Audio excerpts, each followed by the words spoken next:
cuenta, ¿no? Todo Es para tiene que ustedes reborde vaginal. diferencien por qué, y ya van a saber por qué. No, estoy mal.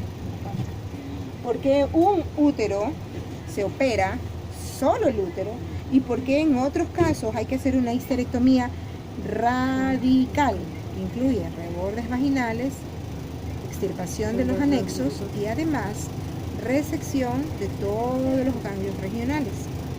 A ver, ¿por qué esta cirugía? ¿Por qué esta cirugía con reborde vaginal y extirpación de ganglios? ¿Qué puede haber pasado? Invasión. Para ver si hay metástasis. Sí, invasión. ¿Metástasis de qué y a dónde? ¿Qué tipo de cirugía era esta? Biopsia. No. Biopsia. No, Una histerectomía más salpingo-paritotomía Eso, bilateral. lo que dijo. Con resección de ganglios linfáticos, o sea, con linfadenectomías regionales. Ya. ¿Por qué se hace ese tipo de cirugías? Cuando hay qué y por qué.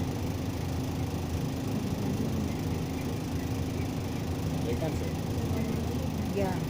Cuando hay una sospecha o no una sospecha, porque no lo voy a sacar todo, sino hay la confirmación. Cuando yo tengo un diagnóstico previo de la cirugía, no presuntiva, previo de la cirugía de neoplasia maligna. Pregunta, ¿cómo yo sé que este útero tiene una neoplasia maligna antes de hacer la cirugía? Porque que yo saque todo el útero y resulta que no tenga nada.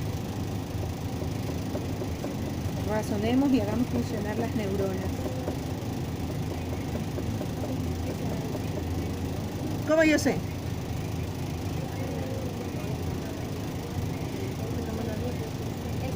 Porque seguramente la paciente tenía algún signo o síntoma o algo que hizo que vaya al ginecólogo. El ginecólogo primero, ¿qué debió haber hecho?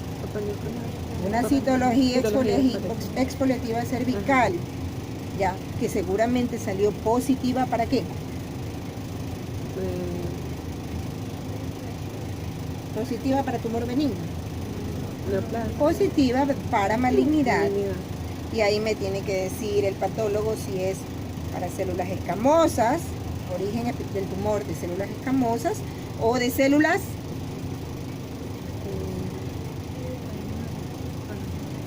endocervicales, columnares.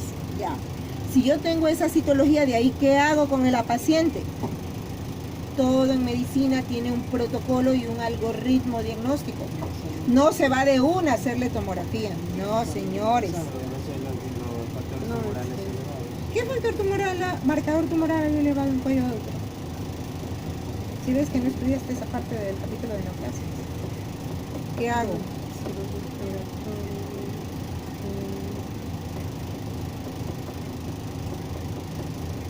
Ya, biopsia.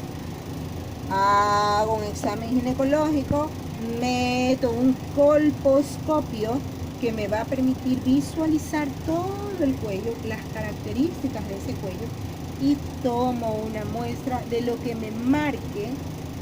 La colposcopía es un examen invasivo donde yo voy a teñir las áreas que están posiblemente o infectadas por virus HPV o que tienen neoplasia maligna o premaligna, displasias, lesiones intraepiteliales. Entonces, al ver eso teñido, de ahí pellizco.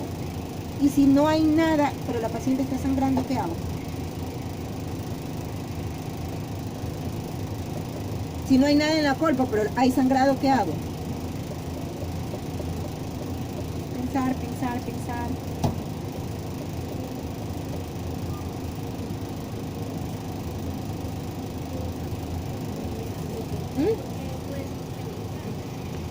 No puede. No. Ya, pues no está menstruando, señorita Albarracín. Ya. Hago un legrado endocervical. Meto, como tengo todo el aparato metido, y legro. ¿Y qué hago al legrar? Raspo y obtengo ¿qué? Células de la mucosa endocervical. Y tiene que haber diagnóstico. Ahí tengo que ver. Salvo que sea tan inútil y esté legrando la pura sangre y no la mucosa. Hay casos en que el tumor está tan friable que no es que se sale sangre, se sale trozos de tumor. Claro que es un examen un poco más delicado para la paciente, pero antes de sacarle toda la máquina a la pobre, hay que tener un diagnóstico definitivo de qué es lo que a qué me voy a enfrentar en el momento en que voy a hacer la cirugía. No se puede abrir una paciente para ver qué pasa. A los pacientes se los opera con una presunción diagnóstica en algunos casos o con un diagnóstico ya establecido. ¿Ok?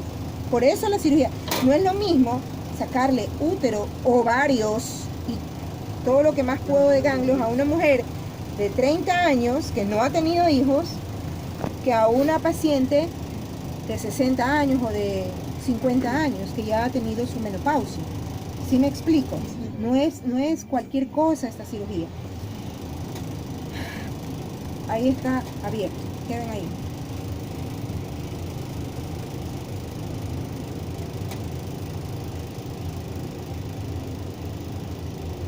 No, es diferente al otro, no hay ¿Es diferente o no es diferente? Claro, porque ya, está muy excavado, no sé. Ya, lo que más así a simple vista llama la atención es que excavado, nada de excavado. O sea, ¿qué quinchuelo? ¿No eres quinchuelo? Sí. Ya, ¿qué? Habla. O sea, en la casa dan como unas pequeñas úlceras, excavaciones en la parte de adentro. O sea, no te llama la atención esa tremenda cavidad. Sí, también. Te llama Por la eso. atención es esto. por eso es, Lo que llama la atención es que está aumentado el tamaño, el diámetro de la cavidad endometrial. Eso es lo primerito. O sea, no se vayan es lo que más evidente. Lo más evidente es lo que me tienen que decir. Porque que yo les diga dónde está el tumor, o qué tamaño tiene el tumor, o de dónde a dónde filtra el tumor, de pronto les sale. Pero esto es lo más notorio, pues. Estos son fibras musculares, ahí no hay nada.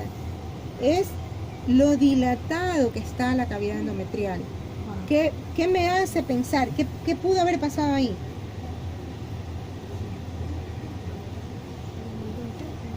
Feto. aborto. Aborto. Peor, pues. No tienen ni- Inflamatorio. Ya, por ahí estoy mejor. ¿Y qué pudo haber pasado ahí? Un proceso inflamatorio. Sí, pese a que la inflamación provoca tumefacción. Y esto más bien está adelgazado.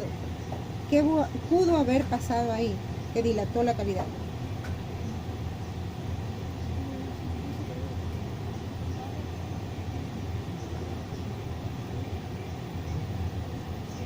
¿No se les ocurre que si esto fue esta es la cavidad endometrial? La anidación de un... Que- No, pero Nada de, ya nos dijo que nada de esto. A ver, es porque no, por Dios, a ver, cuando hay embarazo, ¿qué crece? ¿Qué primero crece? Crece. Aquí está trófico, no existe, no lo veo. El endometrio. Crece el endometrio, se Endometrio. engrosa, prolifera, se transforma en trofoblasto. O sea, no sé nada de lo previo para poder hablar de embarazo. Se forma el trofoblasto, se diferencia en citotrofoblasto y sincitiotrofoblasto. El uno que va a dar origen a la La placenta. Y el otro, ¿a quién va a dar origen? Al saco que va, al donde saco. va a estar el embrión. Porque el embrión se supone que es ¿qué? ¿Qué es el embrión, señor Quinchuelo? formación del nuevo ser. ¿Qué es?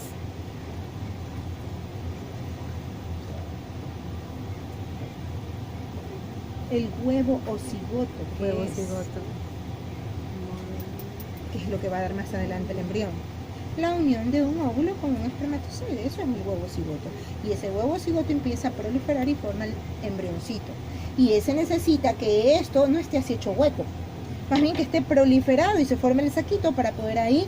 Pero es el huevo cigoto el que induce todos esos cambios, más lo que pasa en el cuerpo lúteo de la mujer que está embarazada, que ya se produce la fecundación. Es un sinnúmero de fenómenos de muchos tejidos dentro del útero, de la cavidad uterina.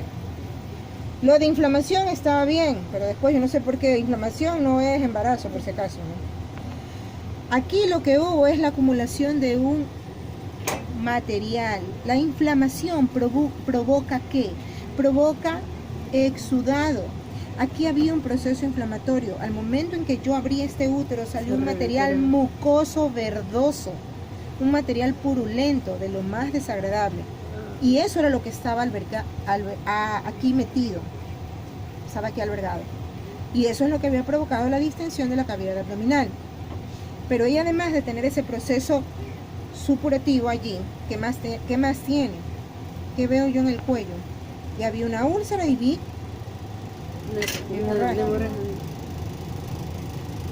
Aquí hay una diferencia entre este tejido y este tejido, ¿sí o no? Este tejido y este tejido.